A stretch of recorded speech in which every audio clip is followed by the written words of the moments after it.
afternoon, everybody. It is Jay Scott. This is The Hook Rocks, the Ultimate Rock Community Podcast. Hope everyone is enjoying the holidays in between Christmas and New Year. You're in that period right now where most people don't know what day it is.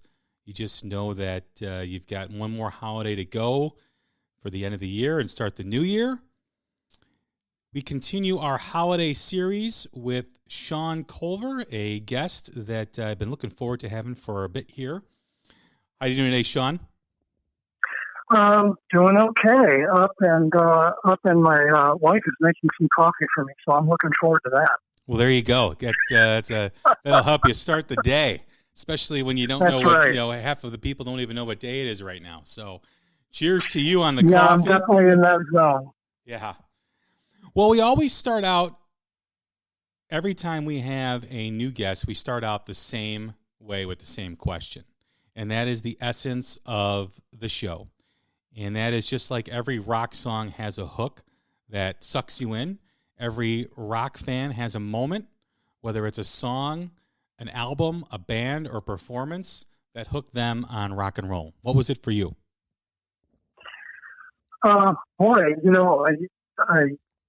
I thought about that, and there are several moments, but I don't want to be complicated. I'm going to go with it's springtime or summertime. It's a warm day, and I'm sitting on the porch in Watauga, Illinois, which is a little teeny town in western Illinois, and we're listening to WLS Top 40 radio, and Killer Queen comes on the radio, and I was just stunned. I don't know if there's even another word. What is this? It's so different and bizarre and interesting, and it was harmonies and that was it. It wasn't that I hadn't been exposed to music before, but and there are a lot of other previous moments, but that moment for some reason was a real cathartic moment for me. And where did it go from there? I mean, obviously you heard Killer Queen. You had to find out who this band was, what other songs they had. Take us down that evolution of you getting into rock and roll. Right. Well, I was 12 years old at the time. So, I would, you do what you did at that time, which is, you'll wait for it to come back on the radio again. And because I was so far away from the broadcast point in Chicago, I couldn't call in and say, hey, play that song. What was that song? I just, that was a long distance charge. We couldn't afford that. It was just, the time and the technology, it's like you either go out and buy the record or you wait for it to come back on the radio. So I think there was a long period where I was just waiting for it to come back on the radio. And, I had a cassette recorder, which was not attached to the radio. So it'd be like you would record it through the air. And then I imagine I eventually bought the single, but, my memory is kind of like not jiving with the release date. So the release date was like October of 74. And I remember hearing this in the summertime. That's my memory. And then in October of 75, Bohemian Rhapsody came out. So that was like my second shock. So I don't really know what happened between when I first heard Killer Queen, which I think was in the summer, and a few months later when Bohemian Rhapsody came out. And I definitely went and bought that record, and then I may have bought Killer Queen at that time. So I had, 245 Queen records. What was it about Queen that resonated with you? It was, I'm going to give you, I'm an artist, so I'm going to give you an art word, iridescence. And I didn't realize that was the factor until maybe 10 years ago. I was thinking about it. I'm like, what is this? Obviously it was different, but there was something about the harmonies, not just with the vocals, but with the guitars. And so, as I got older, I went in depth and I studied that stuff. And I even when I went to art school, I studied sound production because of that. And it was basically these layers of sound that, you had one layer of sound and it would have one sonic signature, and then you would have another layer of sound that would have a slightly different sonic signature, and then a third layer, and it was like light passing through a prism. And it made, I guess the best visual equivalent would be like when it gets really, really cold out, especially like in the northern climate, and you look up in the sky and the sky is full of ice crystals. And the sunlight shines through and you get this iridescence in the sky. And sometimes it's a sundog. Do you know what a sundog is? Yes. Yeah. So this is how I'm describing the experience now.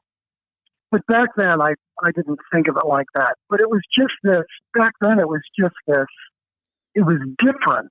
It was oddly different. It was like, the melody was different. The harmonies were different. The arrangement was different than all of the other music I was listening to on Top 40 radio. Once you heard this music by Queen, Killer Queen and Bohemian Rhapsody, were there other bands that you listened to, or was it the I don't want to say obsession, but the connection with Queen was so overwhelming that you just want to hear everything by them? Yeah, so this might take a really weird left turn here. So when Barry Manilow came out with his first hit, which was Could It Be Magic, he had that classical music intro. And Eric Carmen had done the same thing with All By Myself. So it was this classical music, classical piano. And Queen definitely had that in their repertoire. So I was only buying like 45s at that time. I don't think I started buying albums until I was I bought 8 tracks. Got in the Columbia Record Club and I bought 8 tracks. So then I became obsessed with like Barry Manilow. And it was more because he had this like classical piano kind of thing going on. And then the Electric Light Orchestra. And then, yes. And then Led Zeppelin. So we all kind of like, but the thread was, it had these kind of classical music elements. So it was orchestration. It was like these achingly beautiful piano melodies. It had almost nothing to do. I mean, I love the energy of rock and roll, and I listen to that. But it was this thing where, well, it's, and back then I didn't have the language to describe it, but it was pop music, and then it had these classical elements. So when I first heard when I first heard Action by the Sweet, it started off with this cello. And it was just like, oh, they're using classical instruments in rock and roll. Why are they doing that? And it was just this curiosity, and that would take me from band to band to band. And then I would listen for that on the radio. Now with Queen, as you got deeper into Queen, what was, because they have a lot of orchestral elements in their music, especially as they evolved, beyond Bohemian Rhapsody. And they were quite different as a rock band as they continued to evolve. I keep using that word. what as they moved forward with their music, how did you accept their evolution? I was really disappointed with when they got to Hot Space. It was like, what 80, 81 or something like Something that. like that, yeah. Yeah, and I just kind of got disenchanted. But there was a big shift in my life at that point, which was interesting because heard Killer Queen, heard Bohemian Rhapsody, and then You're My Best Friend, and then Somebody to Love came out, and I was nuts. And at that point, I was buying albums. So I went back and bought like the first Queen album and the second Queen album and the third one. And the second one, which is Queen 2, was the one album that, if I had to say, through everything, the album that stuck with me and influenced me the most, it was the second Queen album. Because it had more of that stuff. It was even more than Bohemian Rhapsody, which, came a couple years later than Queen 2. So sorry, I don't want to get lost in a lot of, verbiage here. Did I answer your question? No. I was just talking, how they kept evolving. Because if you, throughout rock history, music history, if you look at bands that, evolve from first album and they have that arc, to their, to their later albums, it's very few bands. I mean, all bands evolve, but very few bands evolve as much and in the way that Queen did. Right, because they were really diverse from the start. Right. So, it was one track was prog rock, then it was dancehall music, then it was like a classical kind of ballad, then it was heavy metal. And, it would just, and that's another thing that attracted me was that wide breadth of stuff. And that also mirrored what was going on the radio at the time. So if you look at top 40 music, if you listen to like WLS in the 60s and 70s, you would hear Eric Carmen, and then you would hear Led Zeppelin, and then you would hear Andy Kim, and then you would hear the Partridge Family, and then you would hear Neil Young. And it was just like, it was like skipping a needle like through a compilation album. And Queen did that. They did that in one album, and they were able to make it into a cohesive thing. So I don't know, as they evolved, I kept buying the albums, but I was not as enthusiastic. Plus I had left my hometown to go to art school, and I was listening to other music. There was like a huge shift in what I listened to. Right. So, and after a while, I just kind of thought, oh, Queen was a thing that I liked when I was small, and it's not a big deal. And I tried to forget about it for a while. But it just kept, those early albums just kept gnawing at me. And then I started going back, and then I started getting deeper into the early work. Well, they really evolved, and the last two albums were, and I kept buying the albums. It wasn't that I totally lost interest. It was just I was involved with so many other things in terms of my focus and interest that it just kind of went to the back burner. And then until about 10 years ago, when it just kind of came roaring back with a vengeance. My interest, that is. Right. Talking about the Queen catalog, right? I mean, as we talk about Queen and we talk about their evolution, from first album to their later albums, and also inside each album has so many different elements of music in every release that they had. One of the things that I've noticed about Queen is how top heavy they are in terms of the casual fan. The casual fan. In terms of what? In terms of the casual fan and how they absorb Queen. Because when you listen to a Queen album, there's always the hits. There's the Bohemian Rhapsodies. There's the Killer Queens. There's the Somebody to Loves. There's the Play the Games. There's all the hits that everybody is familiar with. Yeah. But when you talk to a fan or someone who claims to be a fan of Queen, and you start to go inside those albums on those deeper cuts, I find that unlike every other band, whether it's like Led Zeppelin or the Beatles or the Stones, if we're comparing, some of their contemporaries, it seems like people get lost with their deeper cuts on the album. And I almost find that disappointing because I really like that stuff.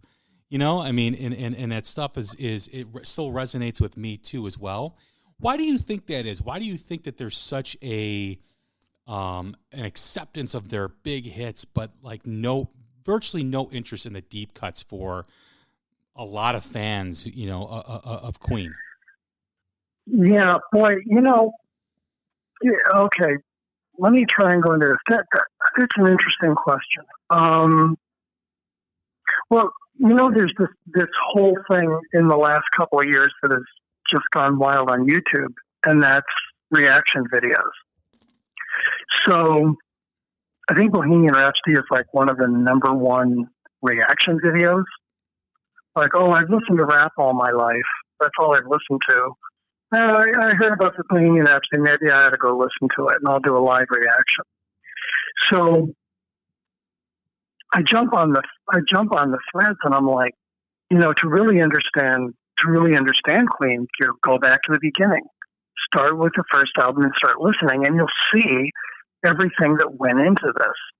Because it's, in a lot of ways, if you're just throwing a skipping stone, if you're just getting the hits, you're not getting it. And some of the YouTube channels go deep into it, and they're like, wow, and they get it. And other ones just kind of they move on, So the ones who do investigate, the light bulb goes off. And the ones that just I'm a Gen Xer or millennial, whatever, and I don't know about this music, and I just need to keep going. And everybody in the comments are kind of taking them down a certain path. So that they're either going to go down the Megadeth path, or they go down like the Queen path, or they go down the Pink Floyd path, or they go down the disco path. Like, what is disco? And I don't know. It's just, I'm probably over answering your question, but I think it's interesting is that they either want to stay on the surface or they want to dive deep, Well, it's not so much, in my opinion, what they want. Let's face it. I mean, when Queen is played on the radio, people are spoon-fed, a certain songs in the catalog. And yeah, it's, it's a rotation of you have your 4 or 5 big hits by Queen, and then you have like your 4 or 5 secondary hits by Queen. And that's really all you get on rock radio. But, yeah, when you play something by Queen that is not as popular, like if you play 7 Seas of Rye, which is, which is not the deepest of cuts by Queen, but it's deep enough. People don't know how to react to it, or they don't know how to respond to it. Or if you play, they don't have a context, right? Or if you even play "It's Late," which is one of my favorite songs. That's like one of the most amazing Queen songs ever. That song is just so amazing. It's amazing, right? Absolutely, yeah. I absolutely agree with you. But it's like when you play that stuff, it's like deer in the headlights for most people. They're not familiar with it, or they're completely unaware. And I think that's where when I'm trying to dissect this is like you mentioned Pink Floyd, and you've mentioned Led Zeppelin, and of course there's the Beatles and the Stones. When you talk about to or an average fan's knowledge of the catalog. I mean, I would think that a casual rock fan could name 10 to 15 Led Zeppelin songs. And or if they heard stuff that maybe is not as popular, they're at least familiar with. And I think that's the same case with the Beatles and the Stones, that even their most popular hits or even the least popular hits are still familiar. And I don't know if that's the case with Queen. I mean, we could run off the 10 Queen songs that are played on the radio, if there are, let's just say 10 for the sake of the discussion. But then, if you play It's Late, or if you play Seven Seas of Rye, there's no familiarity with it. It's just, like I said, it's a deer in the headlights. And I've never seen, I shouldn't say I've never seen, but it's odd that a band that is so popular like Queen is, and let's face it, the movie over the last couple of years has raised their profile, but I've never seen a classic rock band who's as popular as Queen have such a top-heavy, song. I'm trying to use the correct word, like a top, like a very a lot of their big hits are very familiar, and then the stuff that doesn't get played is just it doesn't resonate at all with people. It's just very strange. I don't know if you understand what I'm trying to say. Well, it depends. I think I do. It depends on what you mean by people, because that's a very broad sure term. So it's like people of because people listen according to how they were encultured to listen. So we who grew up listening to albums have a way different experience with music than people who are just streaming, because it's like a physical investment. And I could get into all kinds of deep theory about this based on what I've learned about and just studying art. But you're enculturated in a certain way, and in a way, if you grew up in the 60s and 70s and even 80s, there was this built-in diversity of style. And so it's not so surprising. Do you know what I mean? Right. It's like what I was describing about the experience of listening to AM Top 40 radio. Led Zeppelin, Partridge Family. Do you know what I mean? Right. It was like when you were young and listening to that, there was no discernment. There was no difference between those two, really. It's like it's on the radio. And the diverse whatever, the diverse expressions or the diverse intentions, one may be a commercial construction and the other may be an honest, hardworking musician, but, and that's like night and day. But when we were listening to it, it was just a given that bridging the gaps between those diverse expressions was easier. We were enculturated for that to be easier. So if you listen to a Queen album and you listen, it's like this over-the-top choral thing, and then it's a jangly, Cockney dancehall thing, and then it's a long, slow kind of dirge with these giant atmospherics in the background. It's like it had a particular aesthetic appeal that I had already been primed for. So I don't know if that's true of people who grew up with MTV. I don't know if that's true of people who grew up with streaming. I don't know what their experience is. I mean, it's harder for me to access that and answer the question for them. They have to answer that question.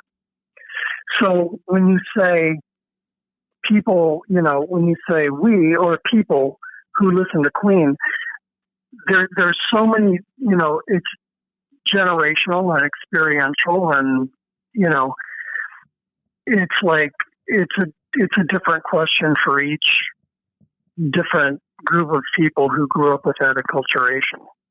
Does that make sense? Yeah, no, it's the way people absorb music.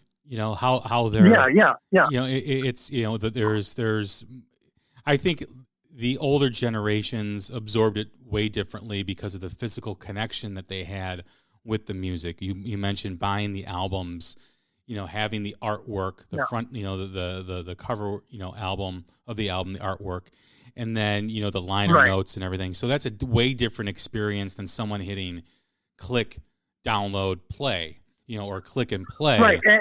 Right. And even buying 45s as opposed to buying albums. Right. If you were like my older cousins in the 60s bought singles. And I think they bought Hermits and Nancy Sinatra, and it's like that's how they experience music. And I think And then I'm listening to like these long form. I'm listening to 15-minute Yes songs. Right. It's like totally different. And I think we're getting back to that as well. I mean, now we're the music industry as a whole is very singles oriented, where you compare that to the 45 generation, where singles would come out. And I think, in that aspect, it's very similar. It's still not the physical copy of the music, but it's very similar, where artists now are releasing more singles rather than full-length albums. Yeah. And, it made it a point to talk to younger people about music. And I pointedly asked, I'm like, what do you listen to? Because I'm like, I'm just interested in how they're observing music. And the answers I'm getting back are something like, oh, whatever's on. I'm like, what? And somehow I get the feeling that that's different than me listening to top 40, in the 70s. It has like a different character. It's like music is like, it's just background. It's like, oh, I hear this when I walk through the store, and my coworker is playing this on their phone, and there's not the same attachment as an emotional catalyst. It's like a background. Because I can't even get them to like point like what band do you like? Oh, you're listening to all the stuff in the background. What band do you like? And I get shrugging shoulders. So there's something about this emotional catalyst. What your podcast is the seed of your podcast is what was that moment? What was that moment?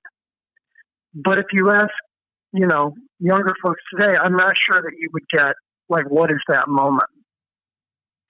So, for example, we had my 14-year-old nephew up a few weeks ago. We treated him to a weekend in Chicago for his birthday. And his favorite song was Country Roads by John Denver. And he's, from rural Illinois and doesn't really listen to the radio. And I couldn't get it out of him where that came from or what that was. There was no, he couldn't articulate to me like why that stuck with him. And he didn't even know where it came from. He couldn't remember. So it was like, it's like this cloud of vagueness. And even when a person likes a song, they're still like, it's not like, oh, I heard it on the radio and they played it 10 times an hour, whatever. Yeah. That doesn't exist. So how does it get to him? And why, and he's not articulate enough to tell me. But it's strange. I call him on the phone, and "Country Roads Take Me Home" is what you hear. It's what he has for his like voicemail thing. But he can't talk about any other music.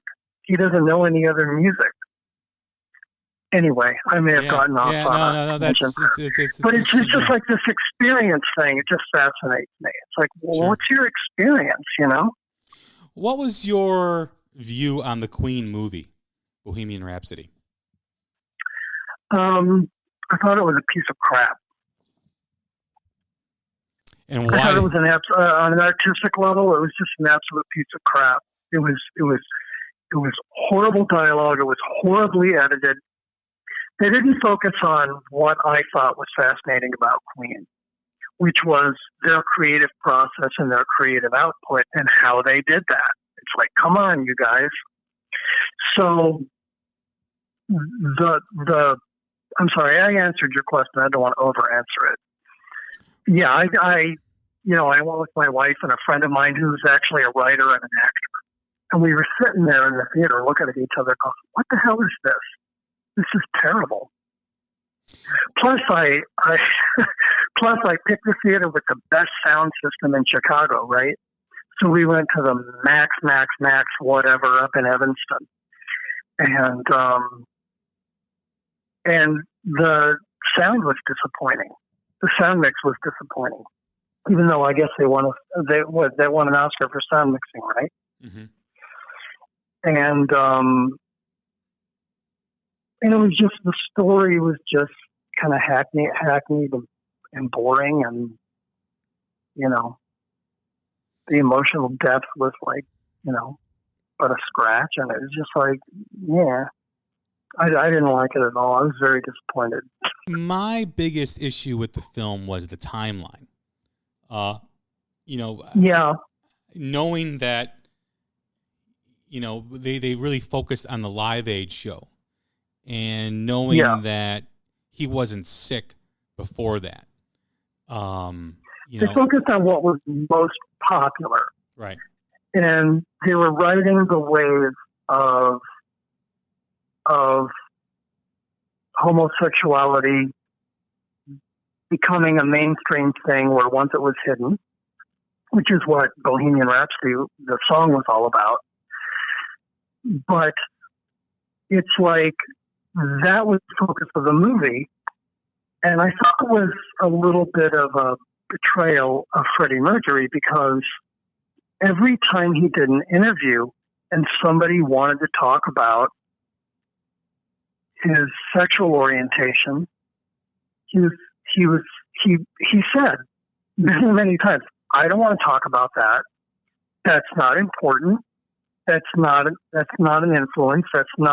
I want to talk about music. I just want to be a musician. I just want to be a singer. I just want to talk about, you know, he was in love with music. He wasn't like in love with the political implications of being gay and coming out. That didn't exist back then. He was in love with music.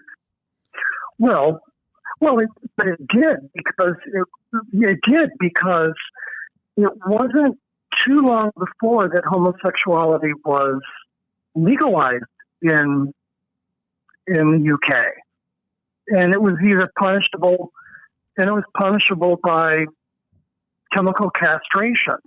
So if you look at Alan Turing, or if you look at Joe Meek. Do you know about the story of Joe Meek? No, I don't.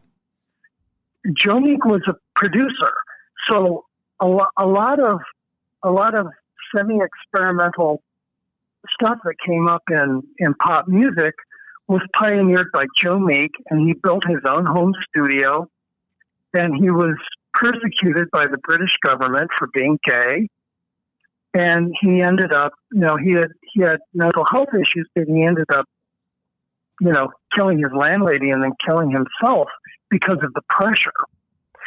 So I'm sure Freddie Mercury knew about all this, and I'm sure that that's what the song Bohemian Rhapsody is about. It's about the anguish of maybe needing or wanting to express your sexuality and having a limited venue and being, or limited you know, limited thing in being able to do it.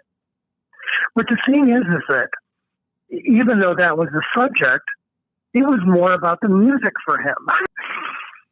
So I don't know. I know, a lot of folks might disagree with me about that, but that's what he said. That's what he consistently said. So in terms of, so I think that these cultural changes happen very slowly over time. So from Ellen turning, which would have been in the 1940s, to Joe Meek, which was that tragedy happened like in the 1960s, to Freddie Mercury, in the early 70s.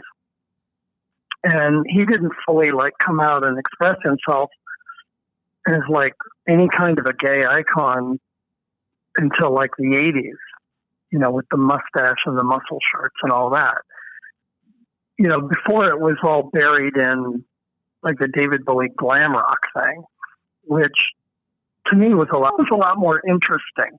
Let's say aesthetically interesting anyway. At least it was more aesthetically interesting. But anyway. Well, the music was interesting, and yeah, the movie seemed, it only seemed to scratch the surface on the music aspect of it, but it seemed to more focus on, who Freddie was becoming or what he had become, and it really seemed to overshadow the greatness of what was Queen. Right. Yeah. Yeah, it didn't address what made Queen amazing, which was musicianship and arranging and instrumental diversity, and stylistic diversity. Yeah, you just kind of glossed over all that. Now, what were your views of the timeline inconsistencies of the movie, too? I know Hollywood has to write a script. Well, I knew the timeline pretty intimately just by being a fan, so it was jarring to me. And then I was reading one of Brian May's comments on it. He's like, to all the haters out there, he pointed. So biographical film is by necessity a fiction. Because you have to tell a good story and you have to tell a compelling story. So, and you only have a certain amount of time to tell it in. But the thing is that with cinema, there's this niche of popularity. So if you want your film to be wildly successful, you're constrained. You have to work within certain parameters to pull that off. And they did. They successfully did. They made it one of the most popular films of the year.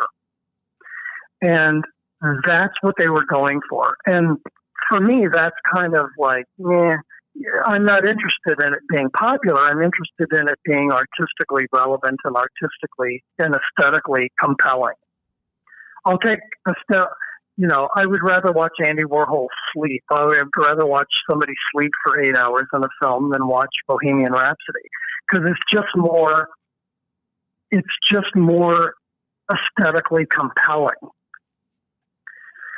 So, that's kind of a little bit of an extreme statement. I mean, my favorite Beatles song is Revolution 9. So it's anyway, I don't know how that connects with what you asked. I hope it does. But they crafted it to be maximally accessible and popular about the subject, about the story that they were telling, which was about Freddie's anguish with his family and being gay and coming out. That was the subject of the film. Queen was not the subject of the film.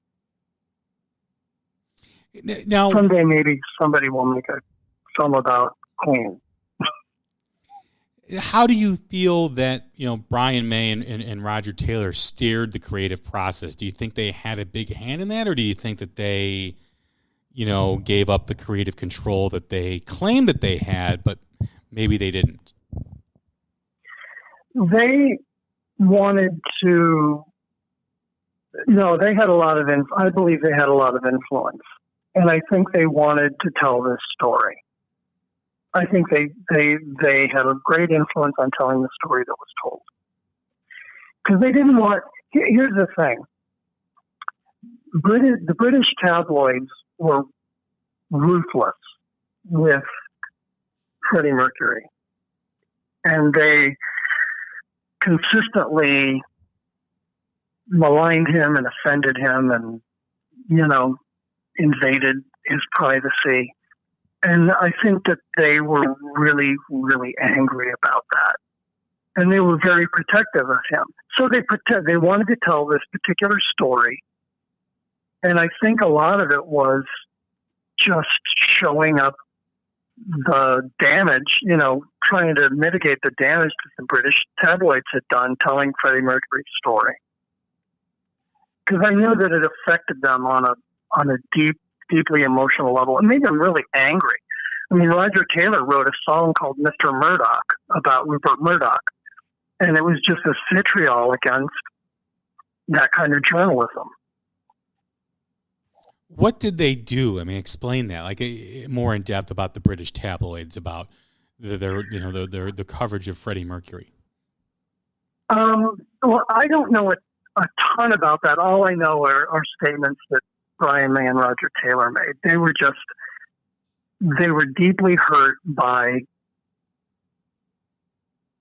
I don't know, I guess the invasiveness of them. I guess they were relentless and invasive and were constantly, the paparazzi around Freddie Mercury's mansion and stuff like that. I think, and they just kept saying Freddie Mercury is a deeply private person. Freddie Mercury is a deeply private person. I must have heard them come out with those statements like many, many times.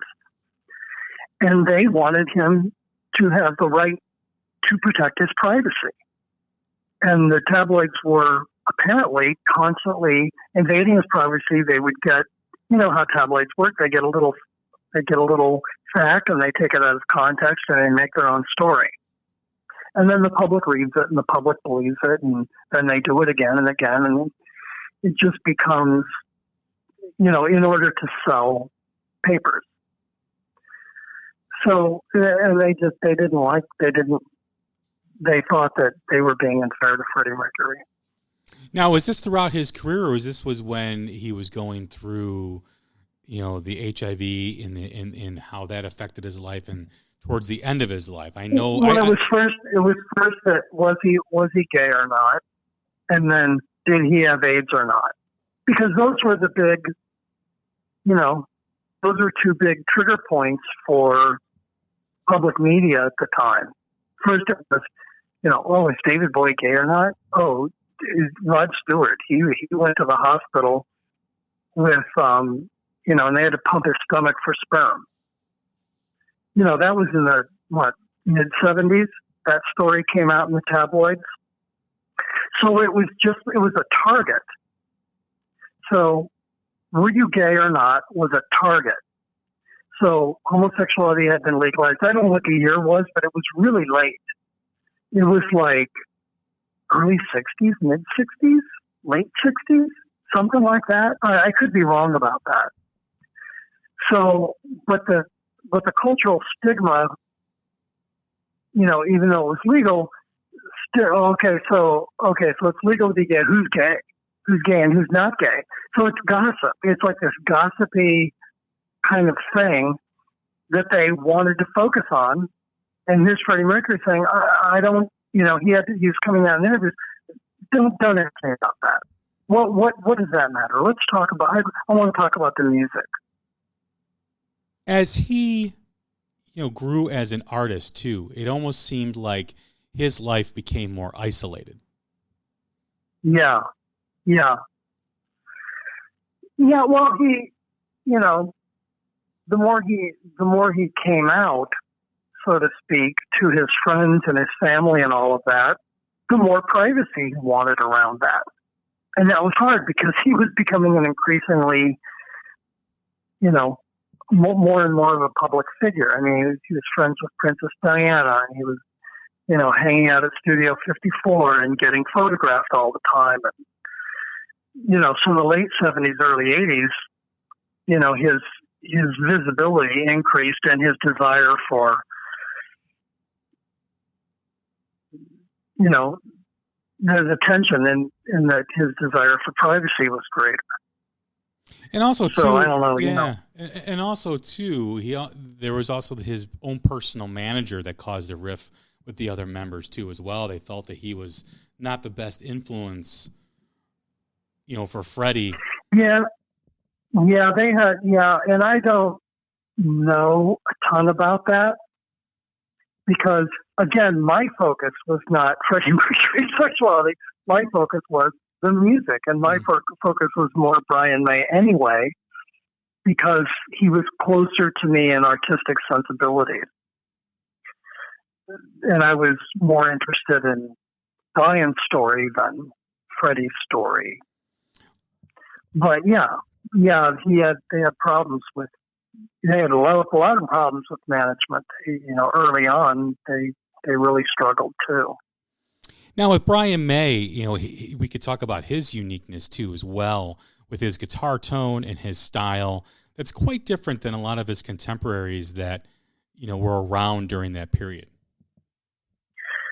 Right, and that had to do with Brian May's musical influences, which were, of Hank Marvin. And because one of the reasons Brian May guitar, and this is widely known now, it didn't used to be so widely known, was that his family didn't have enough money to buy him an electric guitar when he was a teenager, and so he and his father built one. And that's the one he still uses today. They hand-built that guitar. And he built it to sound like it sounds. So that was one part. And then the second part was John Deacon, the bass player, was an electronics engine. He was studying electronic engineering.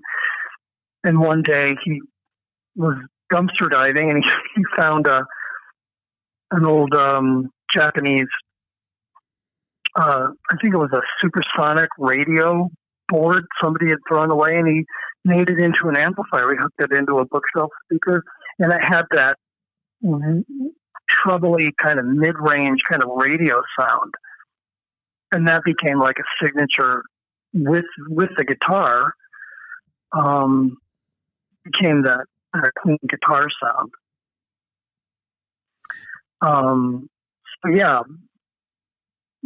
Brian May was all about handcrafting everything.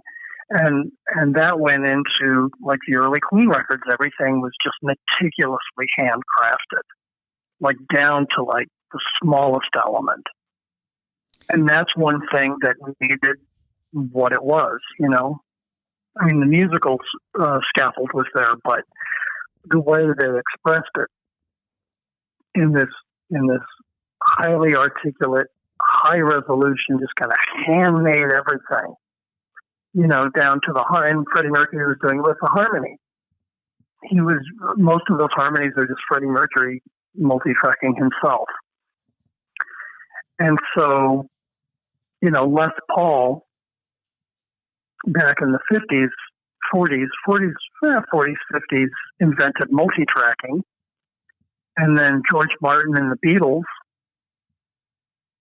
exploited that to a great effect. And then Queen just took that into the stratosphere. And other bands like 10cc and Yellow and stuff, they also did that too.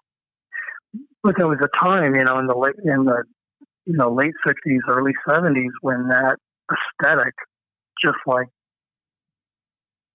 produced so much amazing music. And when you talk orchestrating, yeah. And when you talk about Queen, and each member brought their own element of influence into the band, and that's I know all bands have that, right? Everyone has their own influence, but when you really dive deep into Queen's music and their catalog, it seems like they were able to mesh so many different styles into one band and create the sound and have no boundaries with their music. And that was the thing too. They put no limits on what they wanted to do. And you can hear that from album to album. Right. And that was a real skill. That was a real skill to turn all of those diverse stylistic expressions into one expression. So things like song length, the space between songs, or if you're overlapping songs, and the sequencing became like amazingly important, like extremely important. So this is one comment that I make on some of these YouTube reactions. I'm like, you have to listen to the whole album, because the whole album is an expression. It's like in classical music, you had a suite. You had like a whatever, like an overture, and then it went through these different modes. My musical language is not that great. I'm learning music now, and it's just like it's all new to me. So, but it's like they go through this mode of expressions that just and they're all different, but it's like under one concept. Stupid metaphor, yeah, concept, or not necessarily even a concept, but I'll just say it has a unity, because a concept is kind of a different thing. A concept would be all songs on the album related to like a specific concept, and like Frank Sinatra's like In the Wee Small Hours, like he had lost Ava Gardner. He broke up with Ava Gardner, and Wee Small Hours of the Morning, and that album has been cited as like the first concept album, and it's his heartbreak. The concept of that album is his heartbreak, and just like amazing that happened. But with Queen records, there wasn't really, the closest they ever got to a concept is the second album, which was Queen 2, and it was side white and side black. So side white had kind of like this. They just had different characters.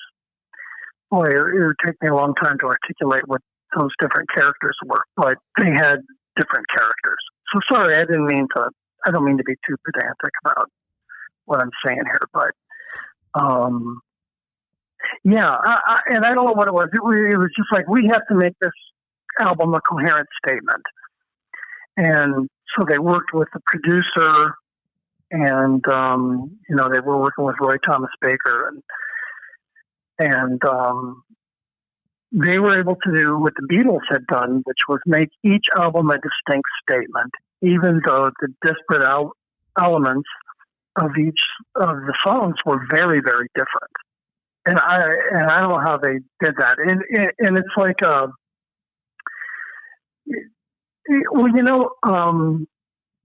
this was another influence on me artistically, and I think it's interesting.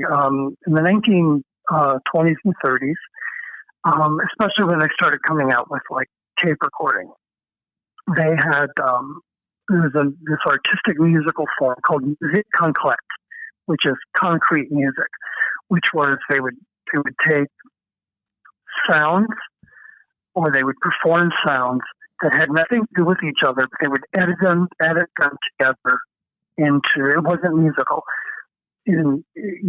classical musical, but it was just sounds that were random, and they would edit them together, and they would try and make this coherent statement with them, and they were doing the same thing in film at the same time. Well, in the 1970s, WLS had this thing called the WLS Time Suite. Do you know what I'm talking about? No, I don't.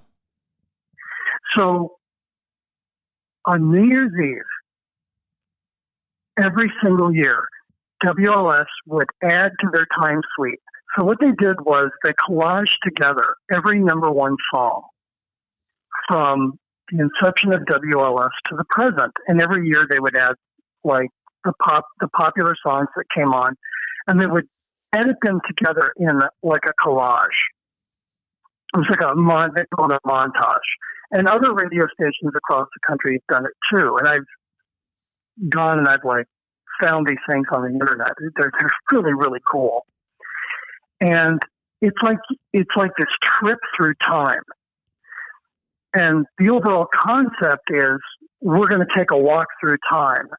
But it's like every popular song that was in this decade and this decade, like strung together in a single statement.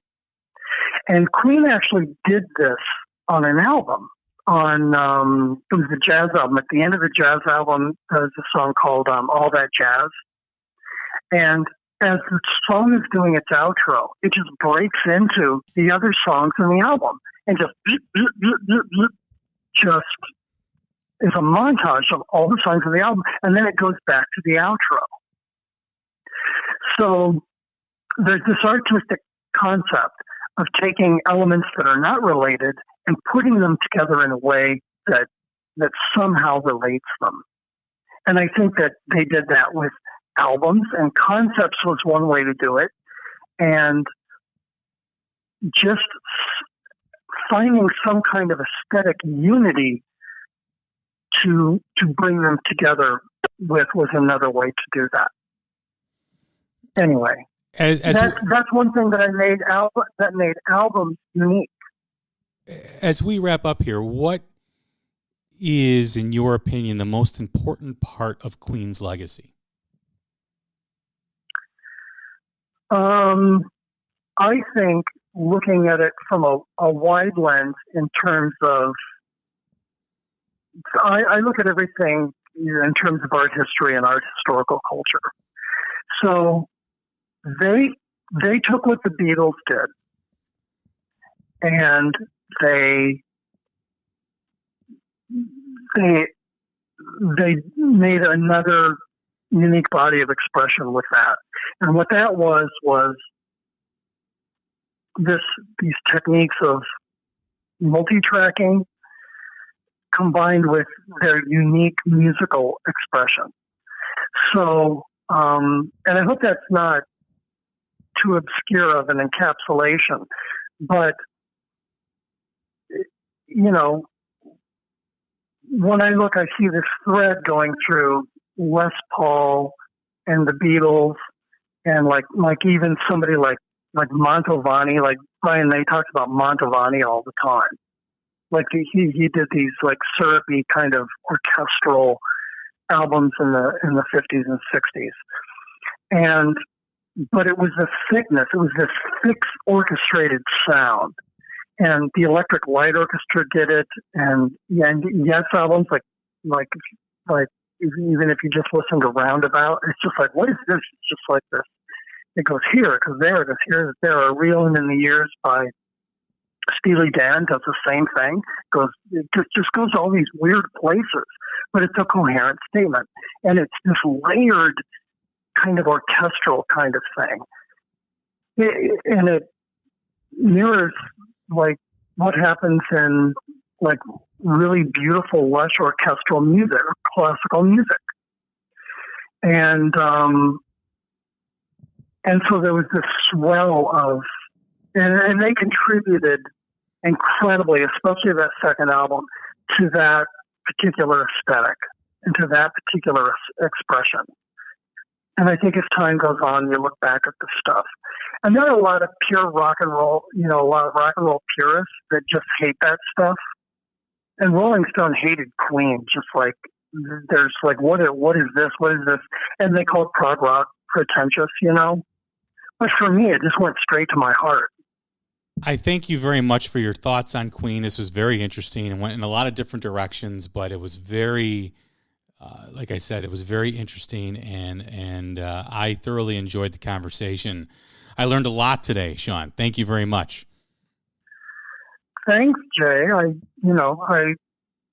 I really appreciate you calling me and including me, and I love to talk about this stuff, and I never get to. What an opportunity. I'm deeply grateful. Thank you so much.